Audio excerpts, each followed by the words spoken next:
He was carrying a full-grown Arctic wolf across his shoulders through a whiteout blizzard. Behind him, 3 more wolves moved through the snow, not chasing him, following him. No radio call had gone out. No rescue team was waiting at the other end. Just a Can Wild Service Ranger, 45 kilograms of injured wolf across his back, and a storm with no intention of stopping. They were simply there, moving in the same direction through the same storm, as if they had decided something about this man that he had not yet decided about himself. What happened in the hours before this moment and the days that followed has no clean explanation. Only the tracks in the snow and the silence of what came after. The morning Liam Treadwell found them, the temperature on Ellesmere Island had dropped to -31. He had been on patrol since first light, moving along the ridge, above the Fosheim Peninsula, where the tundra flattened into a pale, featureless sheet stretching toward the horizon. This was routine work, checking survey markers, logging ice conditions, watching for signs of wildlife stress along the corridor where a pipeline access road had been staked the previous autumn. He had done this loop 40 times in 4 years. He knew every dip in the terrain, every rock formation jutting through the snow like broken teeth, every place where the wind carved the drifts into shapes that could confuse a tired eye. Nothing in that morning's flat gray light suggested it would end any differently than any other day. The ledge was narrow, maybe 3 meters wide, carved into the rock face above a 20-meter drop. At first he thought it was ice debris, a pale mass against pale stone. Then one of the shapes moved. He pulled out his field scope and went still. Arctic wolves. 4 of them, one large male lying on his side. His white coat matted dark along the left shoulder, the stains spreading into the snow beneath him. 3 others pressed close around him. Smaller frames, heads, low bodies arranged in the way that signals distress without aggression. A pack gathered around a fallen alpha. The male wasn't moving. The others weren't leaving. He had read about this behavior in fieldwork reports, wolves remaining beside an injured pack member for days sometimes. Until the cold made that loyalty fatal. Unable to reconcile the imperative to survive with the bond that said stay. He scanned the access slope on the eastern face. Loose shale, the kind that shifted underfoot without warning. He checked his satellite communicator. 1 bar. He tried to send a status ping to the Can Wild service station at Eureka, 80 kilometers east. The signal dropped before it connected. He stood in the wind for a moment, running the calculation. The shoulder wound was significant. He could see the volume of the stain even through the scope. Survey stakes had been driven at intervals along the upper ridge through the autumn, the kind with steel flanges at the base, designed to hold against permafrost heave. He had flagged 3 of them in his last inspection report as positioned in active wildlife travel corridors. That report was still pending review. Without intervention, infection, or blood loss would finish what the cold had started. He started down the shale slope. Each step required full concentration weight forward, heels engaged, both hands free for balance on the loose surface. The rock shifted twice, and he caught himself before sliding hands, finding what held and what didn't. The wind came sideways off the ice field at the base of the escarpment, cutting through his jacket at the collar. By the time he reached the ledge, his fingers had lost full precision inside the gloves. The 3 standing wolves had heard him coming. They had pulled back against the rock wall, bodies low and compact ears flat. One of them, a female ivory coat, silver eyes larger than the other 2, had not retreated all the way. She held a position between Liam and the injured male, body angled, tail low, but not tucked. She didn't lunge. She didn't flee. She simply stood in the gap between them, watching with the particular quality of attention that belongs to an animal facing something it has never encountered before and hasn't yet decided how to classify. Liam stopped moving. He crouched slowly, making himself smaller in the available space, keeping his gaze down and to the side. He had learned this over years in the field. Direct eye contact from a standing position reads as challenge in the language these animals speak. Everything else is a question. He waited. The female's ears shifted after a long moment, not forward into aggression, but sideways, reading him. He reached into his pack without looking up and pulled out the emergency medical kit. He set it on the rock between them. Then he placed his gloves beside it and opened his hands. She watched his hands for a long time. Then she took 1 step back. It wasn't trust. It was a suspension of judgment, an agreement to keep gathering information before deciding what this was. He moved forward until he was close enough to see the rise and fall of the alpha's chest. Shallow and irregular, but present. Alive, and more coherently so than he had hoped. The wound was a deep laceration across the left shoulder, the edges jagged in the way, caused by a sharp metal edge rather than a fall on rock. The steel flanges on the survey stakes, he thought. He had written that in the report. The report that was still pending review. He worked with bare hands in -31 degrees because the gloves were too thick for the sutures and the wound needed pressure more than warmth applied through 3 layers of insulation. He packed the laceration with hemostatic gauze, pressing hard, feeling the male flinch once and then go still. Not the stillness of death, but the particular surrender of an animal that has been in pain long enough to recognize the difference between a threat and a purpose applied with steady hands.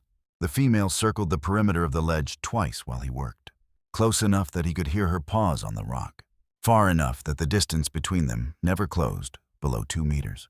When the dressing was secured and wrapped, Liam sat back on his heels and looked at the situation. The male needed warmth antibiotics and more time than this ledge could provide. He looked at the 20-meter drop below. He looked at the sky to the northwest, where the clouds had taken the gray-green tint that means serious weather within the hour. He had one option, and it was not the careful one. He slid both arms beneath the alpha's body, distributing the weight across his shoulders the way he had been trained for ungulate rescues, weight forward not carried in the arms. 45 kilograms of muscle and winter coat, not dead weight but the weight of something still present, still fighting the pull toward unconsciousness. Warm breath came in short, irregular bursts against his neck as he stood. The ledge went silent for a moment. Then the female made a sound low and sustained, carrying through the cold air with a resonance that had nothing of threat in it, and nothing he could precisely name. Something between a question and a decision. She began to walk, not away from him, alongside him at a distance of 4 or 5 meters, moving toward the eastern slope. The 2 younger wolves fell in behind. Liam started up the shale with 45 kilograms across his shoulders and a storm building from the northwest. And the only orientation he had, coming from a wolf who had never been asked to lead a human anywhere. He didn't think about procedure. He didn't think about the report or the regulations governing direct contact with wild predators in a federal protection zone. He thought about the next foothold, and then the one after that. The storm reached them before they reached the valley floor. It arrived as a wall of white moving fast from the northwest. Not the gradual dimming that gives a person time to adjust and plan, but a sudden erasure, the kind of thing that experienced Arctic travelers describe afterward as the world going away all at once. Liam felt the wind hit him from the left and stagger him on the upper slope, the weight on his shoulders swinging with the impact. He drove his boot into the shale and held. Then he tightened his grip and started moving again. The female was ahead of him, intermittently visible in the blur, a white shape appearing and disappearing in white air, the only moving reference in a landscape that had become entirely theoretical. She was navigating by something he didn't have access to, scent or memory written into the terrain through years of crossing it in every condition the Arctic could produce. He started following her, not because any protocol suggested it, because she was moving with certainty, and he had none. This was the first moment he stopped leading. It would not be the last. They moved through the storm in a formation that had no name in any manual he had been trained, from a ranger carrying an injured alpha across his shoulders, following a female wolf who had no obligation to guide him, and had chosen to anyway, with 2 younger wolves maintaining position behind them both. Time compressed the way it does when visual reference disappears and only effort remains. He estimated 40 minutes, but could not be certain. The male across his back had stopped moving and was conserving everything he had left, each exhale leaving a small warmth against Liam's neck that disappeared immediately into the cold air. He focused on that warmth, the way a person in real darkness focuses on a single visible point. It was enough to keep him moving. When the terrain leveled beneath his boots, he knew they had reached the lower basin. His emergency shelter cache was 200 meters east, a locked orange box bolted to a rock outcrop he had identified on his first survey of this patrol zone, stocked at the start of the season with supplies he had never expected to use. He found it by the shape of the outcrop beneath his hand, not by sight. The lock required 3 attempts, his fingers working from intention rather than sensation. It opened on the 3rd try. Inside a folded thermal shelter fuel cell rated for -40 medical resupply, 2 days of rations. He had packed this box himself in September, working through a checklist, not imagining the specific circumstances in which it would be needed. He got the shelter erected in the lee of the outcrop in 4 minutes. He laid the Alpha on the thermal mat, inside positioned the injured shoulder with care. The fuel cell lit on the first attempt. Heat began to build slowly then, with increasing presence. The female entered without pausing at the threshold. No hesitation, no investigation of the entrance. She simply came in, moving directly to the side of the male, standing close, in the way she had stood, close on the ledge. The 2 younger wolves waited longer. Both of them read the compressed air of the enclosed space, the layered information of man and materials, and the particular chemical signature of the medical kit. Then they came in low and folded themselves against the far wall. He zipped the door closed. The wind hit the shelter fabric from outside with a sustained roar that made the structure flex but not move. Inside, the silence arrived abruptly, the particular quiet that follows. Sustained noise, and feels like a different element altogether. He worked without pausing. The dressing had held through the carry bleeding, slowed to below the threshold of immediate crisis. He administered the single antibiotic dose from the resupply package, a dosage calculation he had run twice in his head before deciding to proceed. He had made this judgment call once before, years ago, on a different island, with a sled dog caught on the edge of a trap intended for something else. The dog had recovered completely. He made the call again now, without ceremony, and without the comfort of certainty, which is the condition under which most necessary things are done. The female watched him work on the male with a change in her attention that was subtle enough to miss if a person wasn't watching closely. On the ledge, her surveillance had carried the quality of assessment, reading him for threat, calculating the probability of the situation turning in a direction she couldn't survive. Here in the enclosed warmth, the angle of her head had changed. Her ears were no longer flat. She was watching the way a witness watches, rather than the way a guard watches, present to what was happening without preparing to stop it. He worked steadily, cleaning around the wound edges, applying the secondary dressing, checking the bandage tension at 3 points. When the male's breathing had deepened to something closer to rest, Liam ate half a ration bar and held the other half on his open palm toward the smaller of the 2 wolves against the far wall. The animal crossed the mat and took it with extraordinary delicacy, a precise, careful motion, the opposite of desperation. The second wolf crossed without being asked and ate from his hand in the same way. He held his palm open for a moment after looking at the space where the food had been. An hour passed in which very little visible happened, and everything that mattered happened. The heat in the shelter climbed to something that qualified as warm in the context of where they were and what had preceded this moment. Outside, the blizzard ran at full force, spending itself completely, holding nothing back. Inside, the fuel cell burned with a low, steady sound. His training had been built around distance, because distance is measurable and defensible and communicable in a field report. What was happening in the shelter was not measurable in the same way. It was the result of a series of choices made under pressure, each one closing off certain futures and opening others, until the situation that existed had no protocol, because no protocol had anticipated it. Distance in those circumstances was not a policy. It was simply unavailable. The female lay down beside the male, sometime after midnight. She lowered herself carefully, maintaining contact along his flank, and rested her head close to his shoulder. Her silver eyes stayed open, catching the faint glow of the fuel cell. At some point in the late hours, she turned her head and looked directly at Liam for a long, sustained moment. He looked back, not holding her gaze as challenge, not dropping it in deference. 2 animals in a storm reduced to what they actually were by the elimination of everything else. He thought about this later and still couldn't improve on that description. When the light began to gray, the shelter walls and the first suggestion of dawn, the alpha male lifted his head. Not far. 4 or 5 centimeters off the mat, the neck working with visible effort, the nose beginning to move through the layered air of the shelter, processing the accumulated information of the night. But it was a head that had been flat against the ground for 12 hours. The female lifted her own head at the same moment, and the two younger wolves against the far wall stirred and raised their muzzles. He redressed the wound with the last of the bandage material, and the female leaned in when the old dressing came off.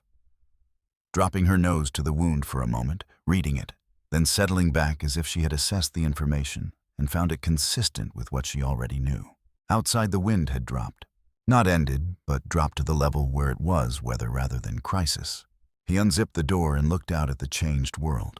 White and motionless in every direction, the surface reshaped by the night into new forms. The sky above the escarpment was the pale washed-out blue that follows a serious storm, clear flat of light, carrying no warmth but possessing its own austere precision. He stayed 1 more hour watching the alpha. The male attempted to stand and made it on the second tri-legs, trembling at first, shoulder held at a compensating angle, but standing. The female pressed her flank against his when he was back down, brief and matter-of-fact in carrying everything in it. Liam shouldered his kit and began to walk north toward the Eureka station, 12 kilometers across the open basin. The pack moved behind him, not at the distance wolves maintain from humans in ordinary circumstances. Closer, close enough that their movement was a presence below hearing, but above silence, a constant in the white quiet of the post-storm tundra. He did not try to understand why. He walked, and they walked, and the basin was wide and empty, and the sky above it was the precise blue of the Arctic after a storm has passed through and taken everything uncertain with it. When the Eureka station appeared on the horizon, a cluster of shapes too regular to be natural, the pack stopped at the edge of the tree line. He continued for 50 meters and turned, 4 white shapes against the white ground. Still, he held their gaze for a moment. Then he turned toward the station and walked the rest of the way alone. Liam filed the incident report that evening. He described the location, the wound, the field, dressing the shelter, the storm duration, and conditions. He listed the antibiotic administered, the dosage, the rationale for proceeding without veterinary consultation. He wrote it in the flat, specific language that field reports require, the kind designed to make events legible to people who were not present. He did not describe the female standing between him and the male on the ledge. He did not describe the quality of her attention while he worked, or the hour after midnight when they had looked at each other across the dim light of the fuel cell with no conclusion between them. These things were true. They were not the kind of truth that fits inside a field report.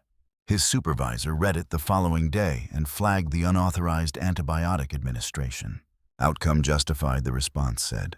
Reference the dosage limitation document for future incidents. That was the official record of what had happened on Ellesmere Island. It was accurate as far as it went.